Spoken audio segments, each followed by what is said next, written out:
Because many people are unable to keep it or to improve upon it so that they really journey from glory to glory. Yung po mga ibang Christians, ang nagiging spiritual life nila parang roller coaster. Up, down, liko, akyat, panaog, at gano'n na lang ng gano'n. At yung roller coaster, kahit na 10 oras kang sumakay, pagbaba mo, nandun ka pa rin sa pinanggalingan, walang narating. And then there are Christians naman who get trapped in a flat line, spiritual non-growth. Yung kumbaga sa monitor ng puso, pag nag-flat line na yan, ibig sabihin wala nang tibok. Meron naman na gano'n ang spiritual life. Wala ngang low, pero wala namang high. Parang walang nangyayari sa buhay. And some, even very sadly, fall into what you might really describe as a free fall. Yung parang hulog ng hulog ng hulog ng hulog, laglag ng laglag, at pababa ng pababa ang spiritualidad. Paano kaya lalago talaga ang tao nang walang tigil sa Panginoon? Sapagkat sa maiksing buhay na ipinahihiram sa atin, mula nung nagkaroon tayo ng spiritual encounter, nung born-again experience, nung rebirth na yan, maiksi lang ang panahon para makalapit ng malapit ang tao doon sa nawala na kanyang katangian na maka-Diyos. How can we really grow spiritually from glory to glory? How can we really grow spiritually towards God-likeness again? How can we continuously find God is a very, very important issue in our life. Hindi lang minsan mong natagpuan ng Diyos, mo, Eureka, I found it. But finding God is a non-stop, ongoing, ever-increasing process. Hindi lang sasabihin mo, once upon a time na born again ako, tapos na. Because it was only the beginning. Dapat walang tigil ang pag-grow. Pero tulad din ng halaman, may mga tao na nabobonsai, hindi lumalaki, buhay naman, pero hindi lumalaki, nandun lang.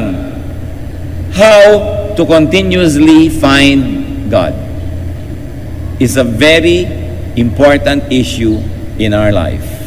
Hindi lang minsang natatagpuan ng Diyos, patuloy siyang kinikilala para lumalim, lumawak at mamunga ang ating buhay espiritual.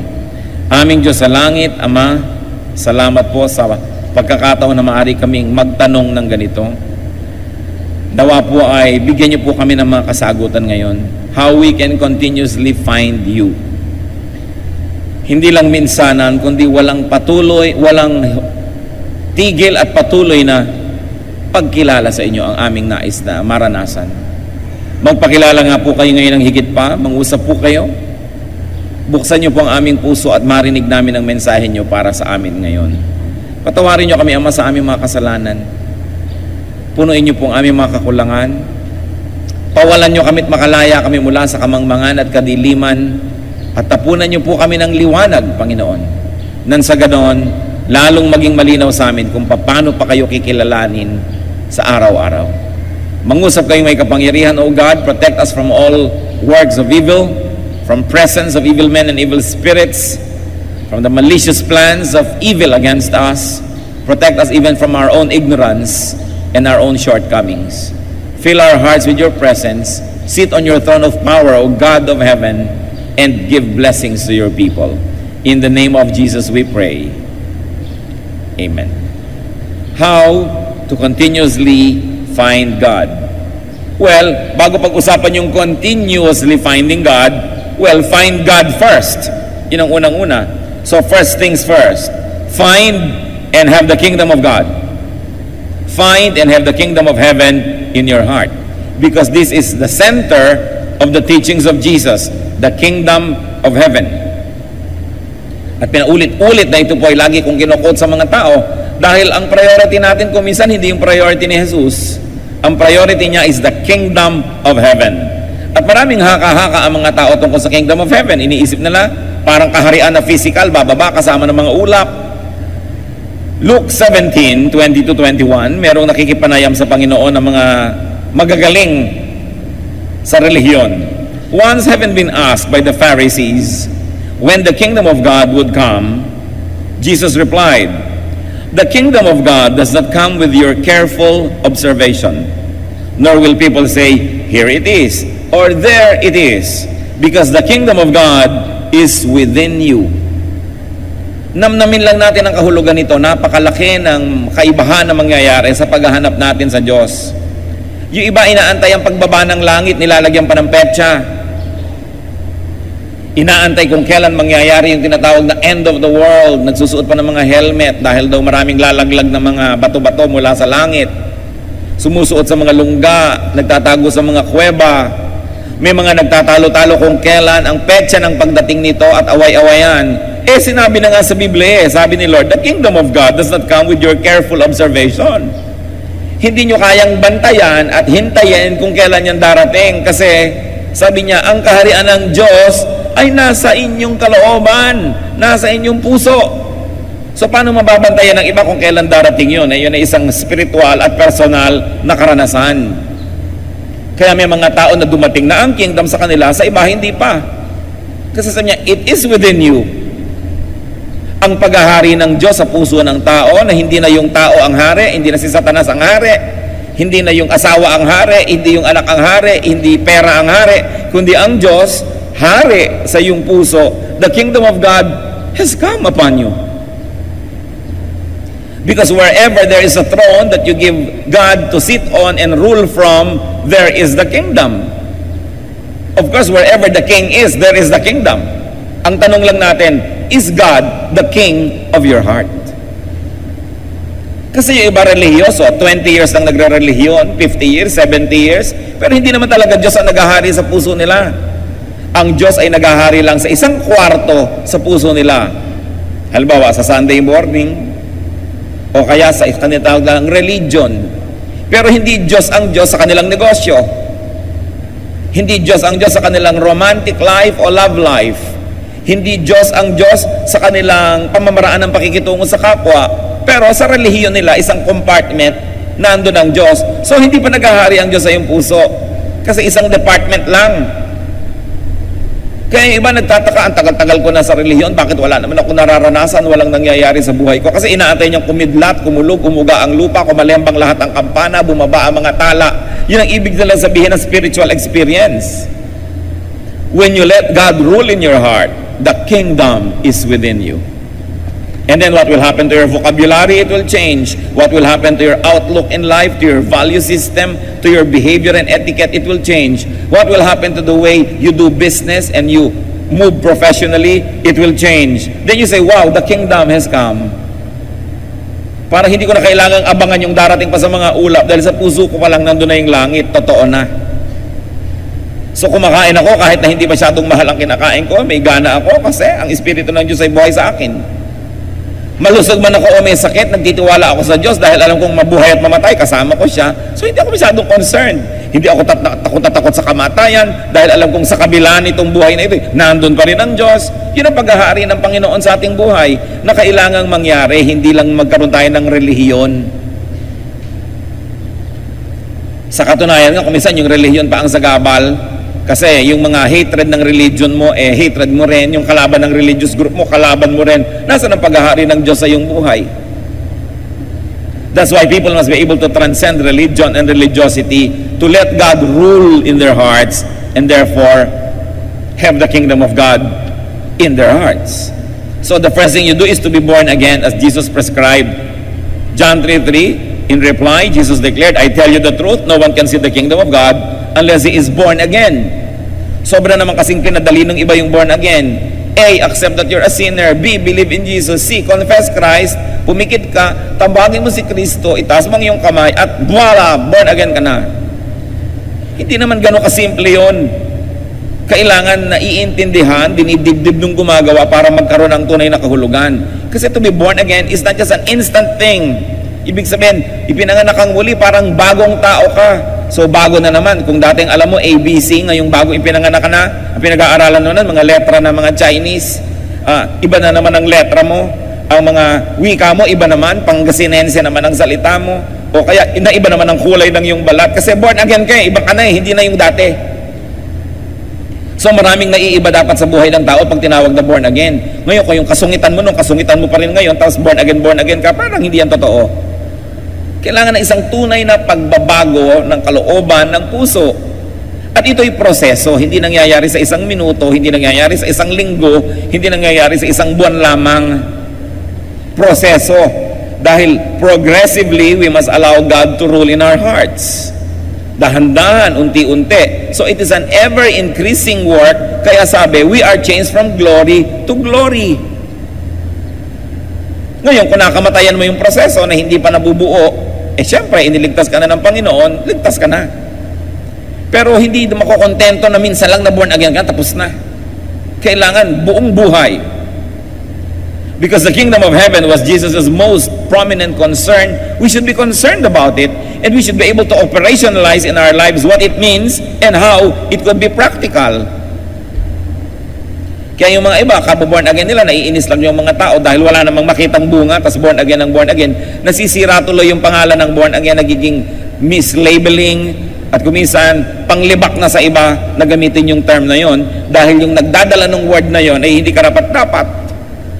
Kaya pinag-iingatan po natin. So once you have found the kingdom, once you have been born again, once you have had a spiritual experience, meaning you realize your wretched sinfulness and condition, and you sought God's forgiveness, and decided to live a new life, edi na born again ka na, what must you do now? Non-stop is to grow in God-likeness. Kailangan kamukha tayo ng Diyos. How can we know God? How can we be like God? First of all, is to know God. Through the scriptures. Nakikilala naman natin ng Diyos sa pamamagitan ng mga nasulat na. Very especially, we should know God through what God said. Yung mga direct quotation sa Kanya sa scripture, yung mga sinabi niya, inutos niya, napakahalaga nun. To know God.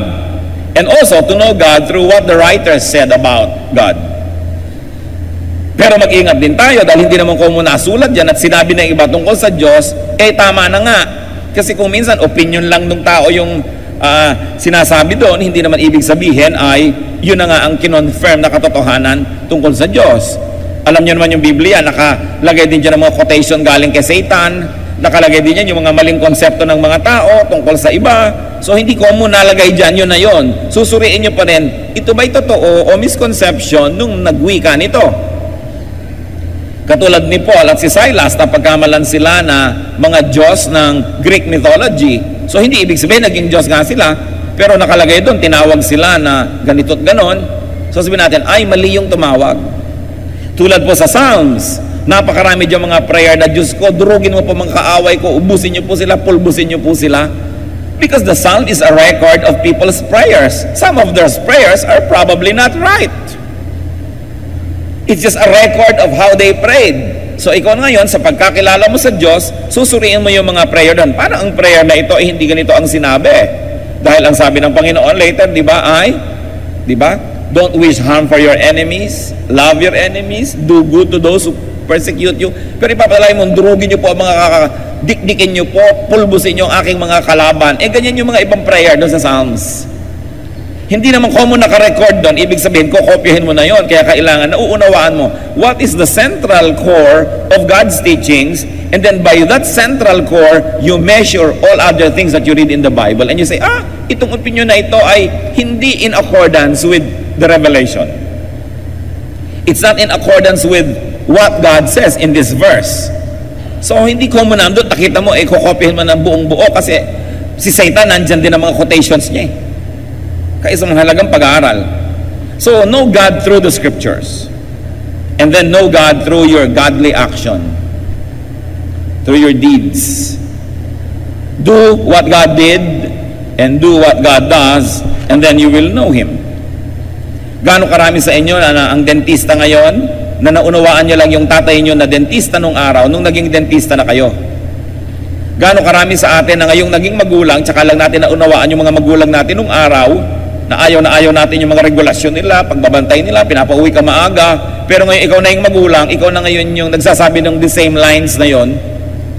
Kasi pag nagawa natin ang ginagawa ng isang katauhan, doon lang natin siya lubos na nauunawa.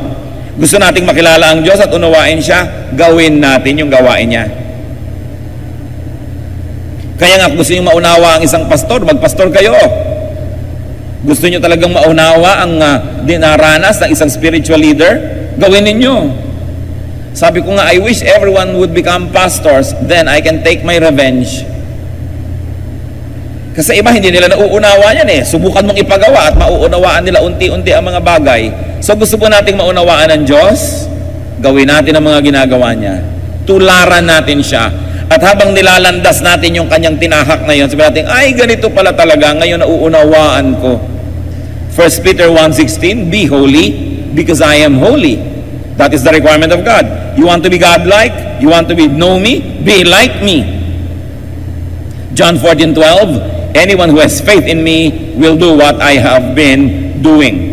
This is what Jesus said. Nananalig ka pala sa akin, kailangan ginagawa mo yung ginagawa ko. Kasi pag iba yung ginagawa mo sa ginawa ko, hindi ka totoong nananalig. Sa bibig lang yung pananalig na yan. So, kanina nakikilala natin ng Diyos sa Bible, mental knowledge. But through action, you get to know Him through experiential knowledge. And that is an even deeper understanding. Because you experience the experiences of God, then you know God more. We can know God through meditation. Very important. Kulang na kulang ito sa mga buhay ng maraming mga mananampalataya. Kulang sa meditation.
Magpe-pray pero shopping list ang prayer, request list, puro utos, hindi meditation yun. Psalm 77:12, I will meditate on all your works and consider all your mighty deeds. So pag gusto nyo mag-meditate on the works of God, you concentrate on one work of God and just focus on it and think about it and let it sink down into your heart. You want to meditate on God's Word, hindi naman magbabasa ka ng 10 chapters. Meditate on one sentence, meditate on one idea, and just dwell on it. Ibabad nyo ang sarili nyo sa isang sentence, sa isang katuruan, sa isang word, and you meditate, and wonderful things happen. Even scientific findings show us that meditation helps to increase the cerebral cortex, that part of the brain responsible for many things. Sinukat po nila yan, at nasusukat na kasi ngayon, yung mga mahilig mag-meditate, kumapal yung cerebral cortex sa kanilang brain. Talagang may nangyayaring pagbabago. At di po ba ang sabi? Be changed by the renewing of your mind. So if you really want to change, something has got to change in your mind. If something will change in your mind, something's got to change in your brain. Kaya mahalaga rin yung mental and meditative process as part of our spiritual growth. May nangyayaring kababalaghan pagka tayo ay nananahimik lamang and we focus on one aspect, one word, one characteristic of God. Marahil yan ang ginagawa ng Panginoong Jesus na magdamag, sinasabi nandun siya sa tahimik na lugar. Hindi naman siguro siya magdamag na nananalangin, literally, kasi sabi niya, your Father knows what you need before you ask Him, let your words be few. So anong ginagawa niya magdamag? Nag-meditate, marahil siya.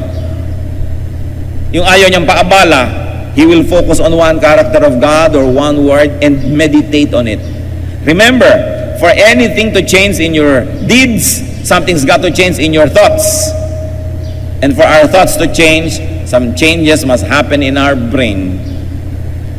Kaya hanggang hindi natin kinakaladkad yan at isinasama sa ating buong metamorphosis, kulang at kulang din. Meditate more. It is important. Yan ang nawala sa buhay Kristiyano ngayon, yung reflection and meditation. Importante. Know God through God's personal revelation. May revelation sa atin, sa Bible. May revelation sa atin sa pamamagitan ng mga patotoo ng iba, payo or counsel ng iba, pero meron pa mga revelation ng Diyos na napaka-personal, Kailangan yung marinig ang kanyang tinig, though not literally. Kailangan nananahimik and let God reveal Himself. Amos 4:13, He, referring to God, who reveals His thoughts to man, the Lord God Almighty is His name. So God reveals His thoughts. Kailangan natin yung ganong spiritual experiences na nakikita natin yung hindi natin dating nakikita, nadidinig ang hindi nadirinig. It is a spiritual journey at kailangan personal ang approach nyo dyan. Hindi nyo yan makukuha sa pag-attend ng Bible study, sa pag-attend ng worship, sa pag-attend ng fellowship. May iba kayo nakukuha sa mga ganong group activities, but you must never neglect your personal fellowship with God. Yung solo kayo lang ng Diyos, nananahimik ka at pinapakinggan mo ang kanyang tinig because God reveals Himself. Know God through a deep understanding of God's image in you. Isa pa yung kulang sa pagkilala natin sa Diyos. Huwag na kayong lumayo. Kilalanin ninyo ang inyong sarili at may makikita kayo na imprint of God's image. Genesis 1:26, Then God said, Let us make man in our image, in our likeness. Kung minsan nane-neglect natin ito, na-appreciaten that we were made in God's image. May bakas ang personalidad ng Diyos sa ating personalidad. Hanapin nyo yon. May bakas din si Satanas. Okay? Kasi nai-influensya niya tayo. Kung minsan nga siya pang mas maraming bakas. Pero may bakas ang Diyos sa atin. Na kung yung bakas na yun ay kinikilala natin, pinapakain natin, pinapalakas natin, yun ang lalaki ng lalaki, the image that was lost in the Garden of Eden. Not totally, but was damaged when Adam and Eve sinned. The image of God that was damaged when we committed personal sin and when we continue to commit sin. But there is that image of God in us. Genesis 2:7, the Lord God formed the man from the dust of the ground and breathed into his nostrils the breath of life, and the man became a living being. Hiningahan tayo ng Diyos. Literally or not, symbolically or not, there is an aspect, an element of God that was given to us. Kailangan nating hanapin yun, bungkalin, palaguin. And how do you do that? In the easiest way, imitate God. Be like God in thought. Kailangan matutunan natin mga kapatid na mag-isip tulad ng pag-iisip ng Diyos. Suriin po ninyo inyong pag-iisip. May gumawa sa inyo ng masama. Anong number one tendency natin gawin? Pag sinabi niyong gumante, hindi ganyan mag-isip ang Diyos. Pag may nakita tayong umuunlad ang buhay, maiinggit tayo, hindi ganyan mag-isip ang Diyos. Pagka may nakita tayo na pag-iiwanan na tayo, gusto natin siyang hilahin pababa, hindi ganyan mag-isip ang Diyos. May nagugutom, meron ka namang maibibigay, hindi ka nagbibigay, hindi ganyan mag-isip ang Diyos. Paano tayo magiging kawangis ng Diyos kung di muna tayo mag-iumpisang mag-isip tulad niya? Kaya gawin niyo mga kapatid yan na habit. Sabihin niyo lagi sa sarili niyo, pagka medyo nag-iisip kayo na medyo Satanasya, sasabihin mo, hindi ganyan mag-isip ang Diyos. Pagka hindi ibinibigay ng mister niyo ang buong sweldo, sabihin mo, darling, hindi ganyan mag-isip ang Diyos. Diba? Pagka naman kinukupitan kayo ng asawa niyo at ibinibigay sa kamag-anak, sasabihin mo, dear, hindi ganyan mag-isip ang Diyos. No? Pagka sinasabi sa inyong overtime, hindi naman pala mo, hindi ganyan mag-isip ang Diyos. Napakahalaga, lalong-lalo kung sa sarili natin i-apply eh. Pag medyo naiinggit-inggit ka na, naiinis ka na, nababahuan ka na doon sa katabi mo at gusto mo siyang palayuin ang ubod ng layo, hindi ganyan mag-isip ang Diyos. Mula nga sa langit, pumunta siya sa lupa, nakisalamuha sa mga taong tulad natin. Pagka may kapatid ka, magmamanahan kayo, naghihingalo ang nanay ninyo, nag-aagawan na kayo, sabi niyo, hindi ganyan mag-isip ang Diyos. Pagka lang lagi ang naalala natin yon, we will be able to imitate God. Remember, the best way to imitate a person is not only to imitate his looks, but to imitate the way he thinks. So isipin natin ang pag-iisip ng Diyos. So be like God in thought. At pag nangyari yon, we will be like God inward. Sa pagsasalita, magiging makadiyos. And of course, we will be like God in action. Mga kapatid, yung action at saka word, ang pinagsisimula lang nun, yung thought. Bantayan nyo lang ang inyong thought. Wala na kayo ibang dapat bantayan pa. Because everything else will follow. When you think like God, you will automatically be like God. You don't have to be watchful about everything else. John 14:12, I tell you the truth, anyone who has faith in me will do what I have been doing. This is Jesus speaking. He will do even greater things than this. Sabi niya, naniwala kayo sa akin, gagawin niyo lahat ng ginawa ko. Sa katunayan, mas marami pa kayong gagawin. Mahihigitan niyo pa ako. Kasi sandali lang ako may ginawa, kayo matagal. Sabi ni Lord, naniniwala kayo sa akin? Higitan niyo ang mga ginawa ko. No, hindi niyo huwag naman higitan niyo yung pagpapapako sa krus. Kanya lang yon.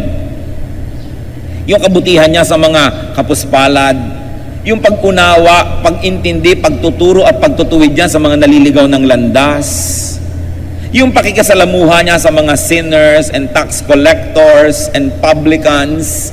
Hindi ko mo relihiyoso, lumalayo sa taong ganon. Nakikisalamuha siya dahil siya ay salt of the earth, light of the world. Tularan natin siya. Kung minsan ang layo-layo-layo na natin kay Jesus. Ang layo-layo na natin sa isa pa nating hinahangaan na si John the Baptist. Ang mga relihiyoso sa daang nakaraang panahon hanggang sa ngayon, pag sinuri nila yung kanilang behavior, lifestyle, and religious activities, ibang-iba sa ipinakitang halimbawa ng Panginoong Jesus. Meron pa mga nagtatanong, Pastor, papayagan ho ba natin pumasok dito yung mga naka-jogging suit? Dahil naglalaro-laro dyan, magwo-worship. Bakit naman hindi? Sa palagay nyo kaya kung darating dito si Jesus ngayon, nakakurbata? Kung darating kaya ngayon dito si John the Baptist, nakabarong Tagalog, mga Jeprox nga sila nung panahon nila. So bakit hindi? Pero hindi, wear your Sunday best. Yan ang ngayon ang culture ng church. Although hindi naman masama, ha? Pag naaalala ko na, naku, para kayo mga long sleeve at para mga ibuburol, kulang na lang bulak sa ilong. Yun daw ang pagharap sa Diyos. Well, hindi yun masama. Hindi ko yun kinokontra. Presentable kayo, mabuti. Pero huwag niyong husgahan, yung gusgusin na dumarating. Kung yun na lang ang damit nun. At para sa akin, kasi naman hindi siya umaten, kahit ano na lang, dumating siya dyan, huwag lang siyang hubot-hubat dahil baka naman tayo magambala. Pero huwag hinuhusgahan ng tao sa itsura, sa ganyan. Diba? Sasabihin pa natin, linggo, dapat Sunday. May linggo ba sa langit? God is timeless. But it's nice to wear your best so that you look good for God. But don't judge people who don't share your opinion about dressing. Dahil may kani-kanyang kalagayan tayo. Kung may mga nagtitinda pa buong madaling araw, nagtinda pa dyan sa Nabotas, tapos pupunta dito para mag-church, ine-expect nyo ba na bihis na bihis? Di dala niya banyera, may mga dala siya mga kaliskis, at kumatalsikan kayo, pasensya kayo, dahil ganyan mag-isip ang Diyos.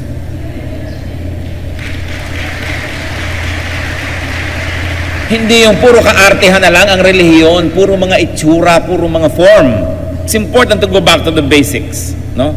Sabi ni Lord, gagawin niyo yung mga pinaggagawa ko. Ano ba mga ginawa niya? Hindi ba't naglilinis ng lambat yung mga mangingisda? Uupo siya sa bangka at makikituro siya doon. Hindi naman siya humingi ng pulpito. Nakisalamuha siya sa mga tao. Hinihipo niya yung patay, hinihipo niya yung may ketong, pinupuntahan niya yung mga possessed, nakikipagkwentuhan at kumakain siya sa dulang ng mga makasalanan. Kaya yung marami sa atin, mas maarte pa kaysa kay Jesus.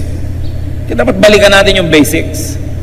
And in this area, when we move like God, we fellowship with God at work. And there's no better fellowship than to fellowship at work. Kaya kahit yung mga social workers, meron silang mga immersion. You have to immerse yourself in this community, in that group, para maunawaan mo sila. Si Lord nag-immerse sa tao, hindi lang siya nag-utos mula sa langit, bumaba, nagturo sa tao, nag-immerse. Ganun din ang dapat nating gawin. Matuto tayong makisalamuha. So you want to continuously find God? Return to the image of God in you. Which of course was compromised when man fell, when Adam and Eve sinned, when you and I continue to sin.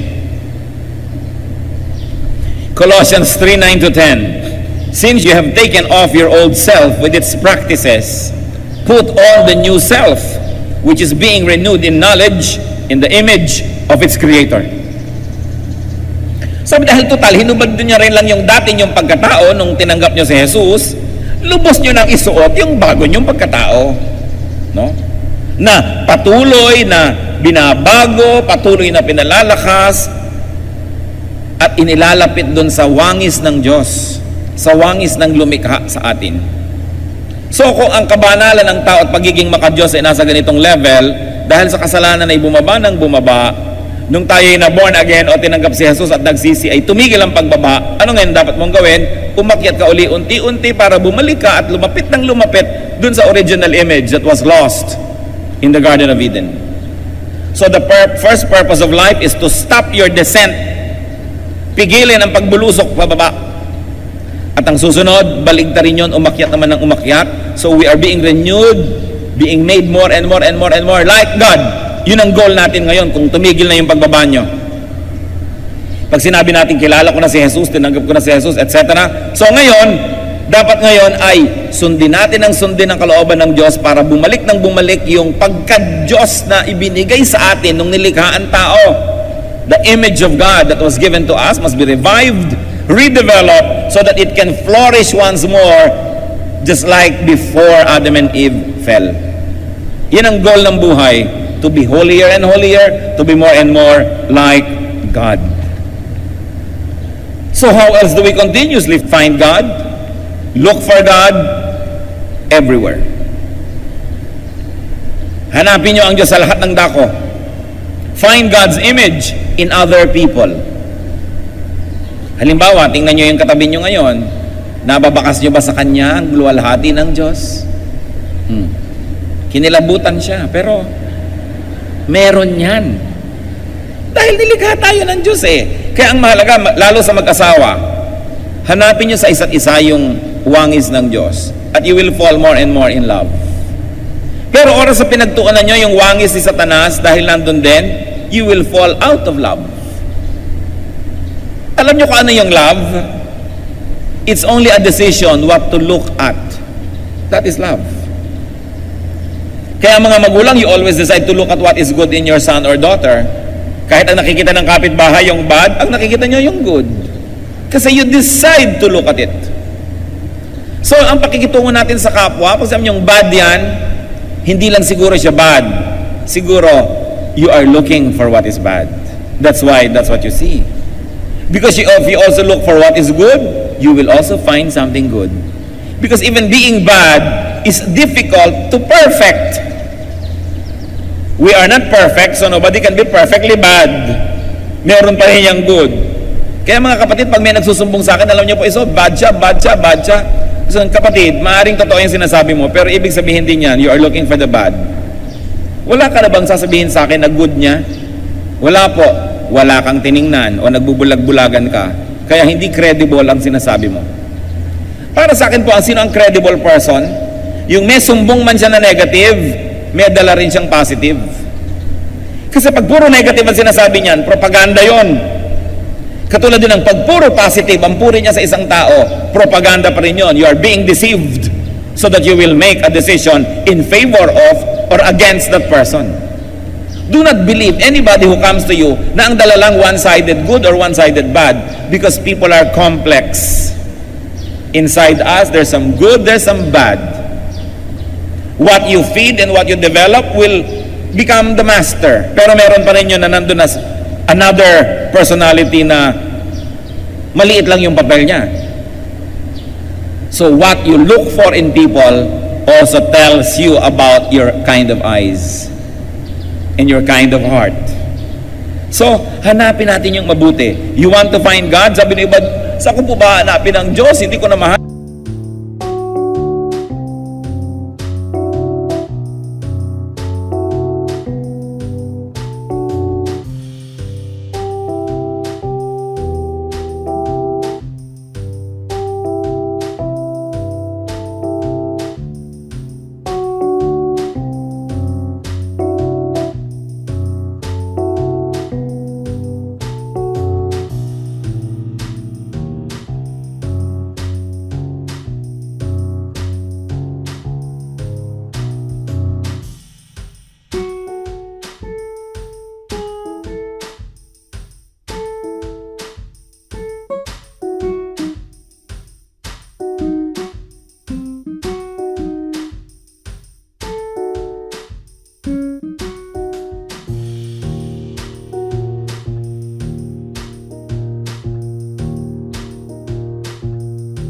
hanap.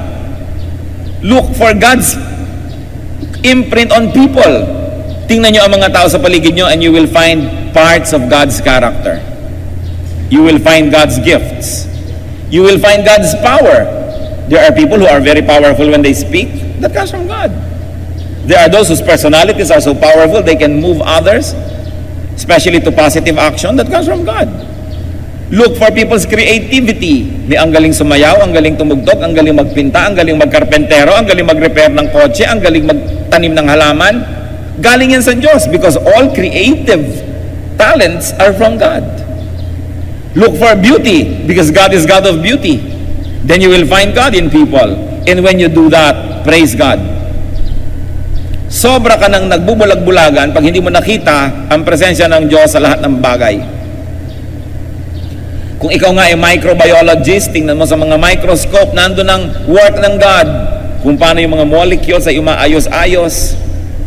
Even sa physics, sa chemistry, makikita mo yung mga electrons, protons na nag-iikutan in order para mga planeta na may mga orbit na sinusunod.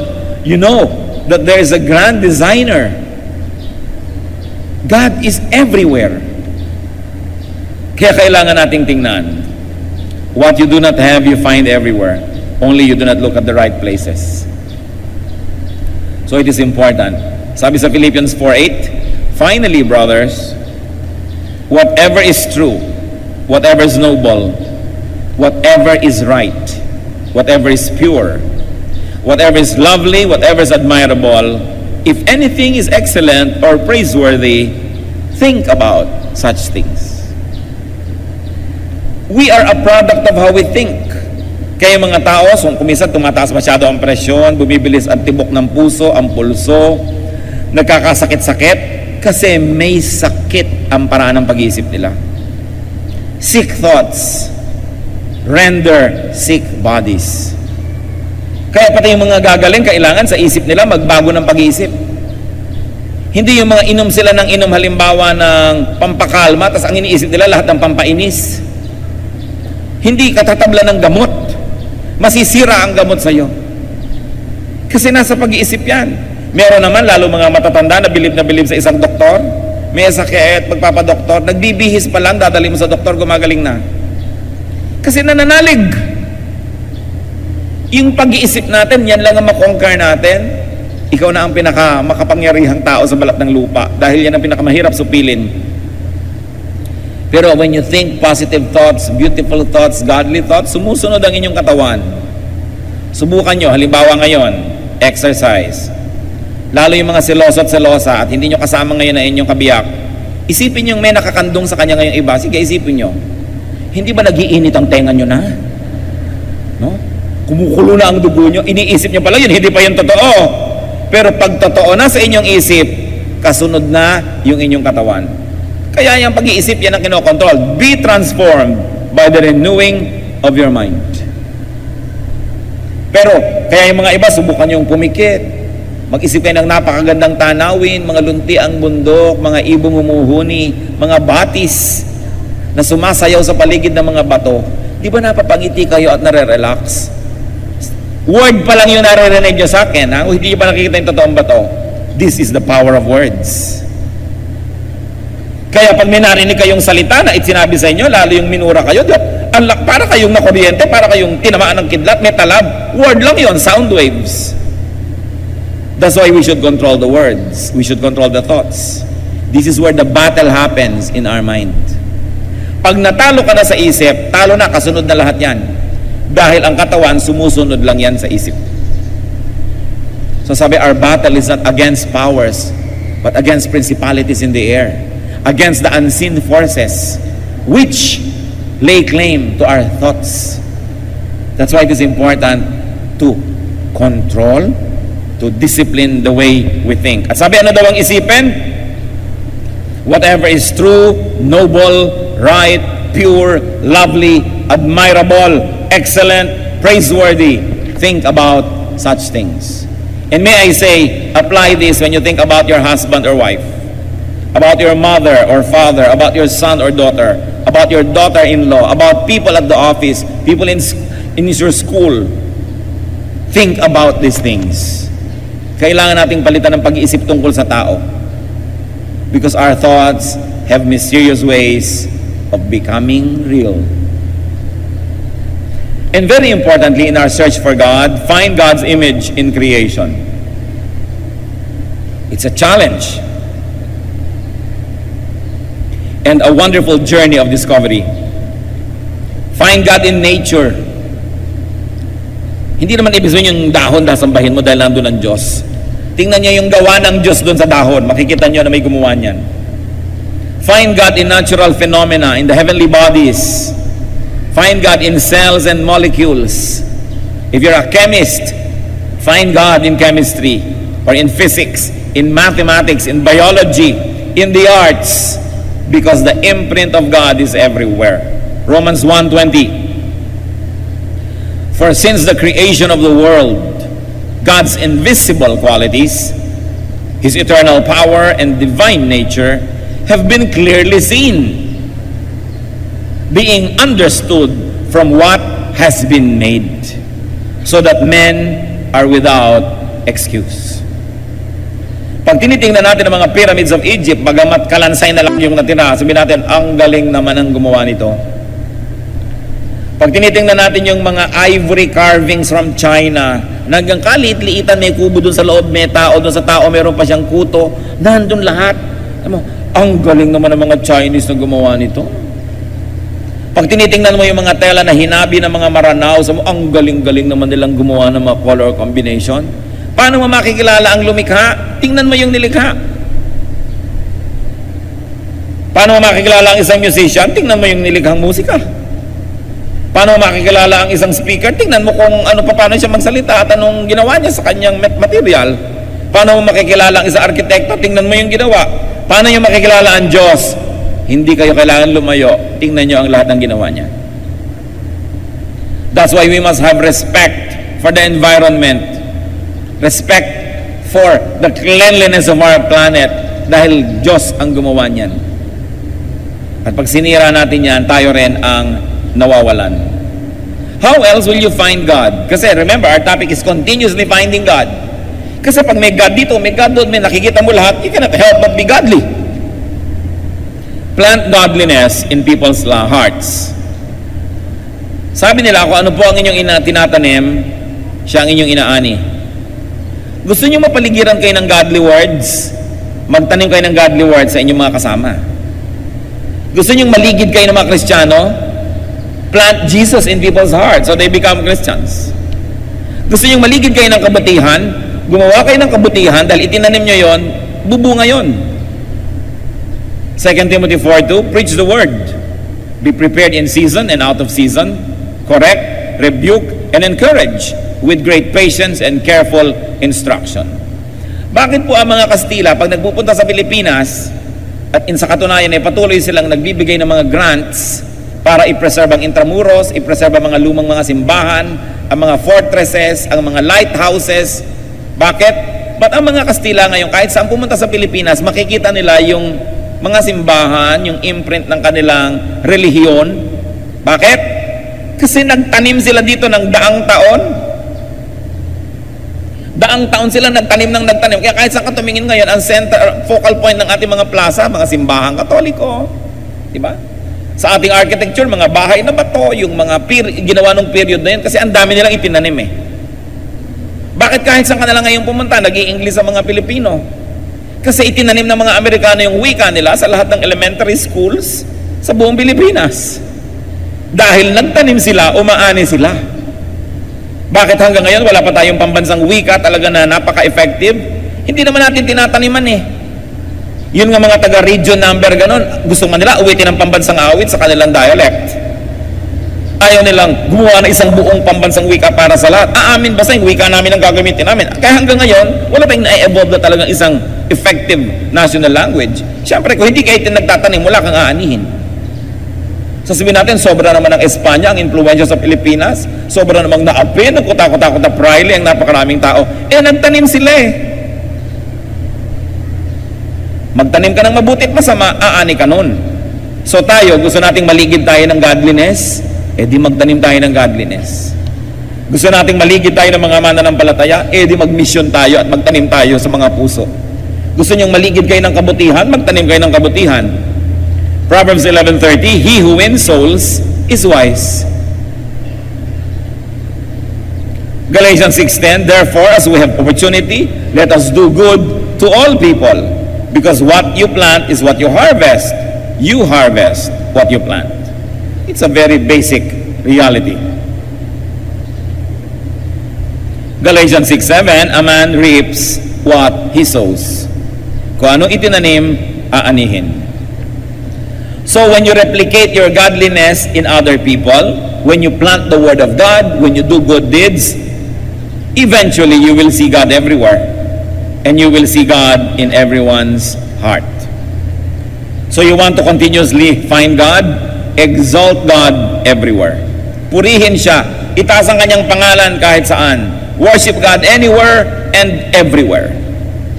John 4:21 and 24, Jesus declared, believe me, woman, a time is coming when you will worship the Father, neither on this mountain nor in Jerusalem.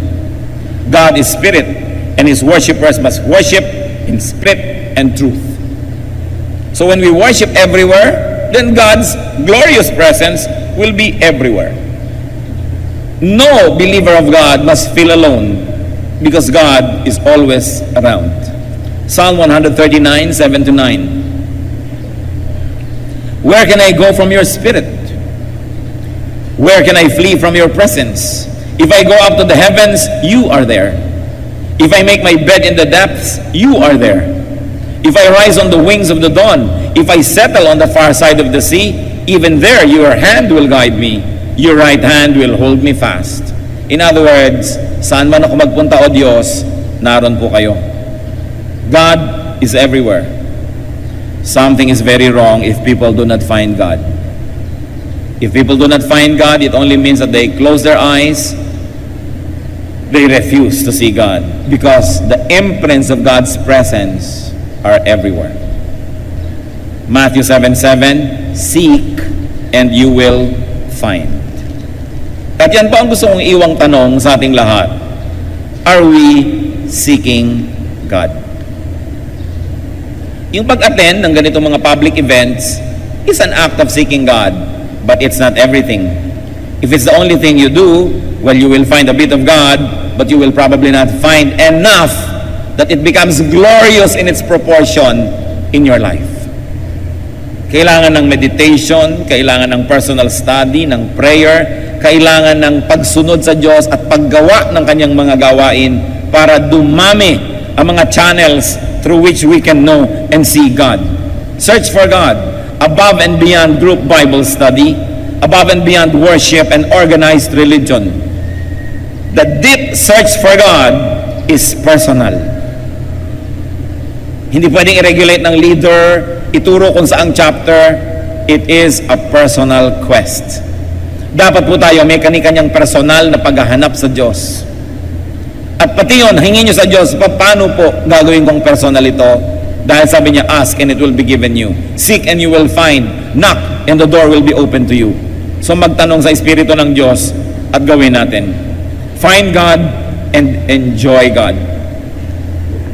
Deuteronomy 4:29, if you seek the Lord your God, you will find Him, if you look for Him with all your heart and with all your soul. Aming Diyos, gustong-gusto po namin kayong lalong makilala. Gustong-gusto namin, Lord, na maging personal ang relasyon namin sa inyo. Gustong-gusto namin malapit sa inyo.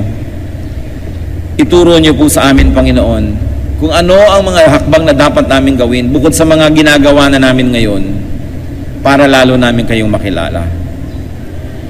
Sa amin, Panginoon, ang mga kapatiran na hindi malaman kung paano ito gagawin, kahabagan ninyo, ituro nyo sa paraang mauunawa namin at magagawa kung paano kami malalapit sa inyo.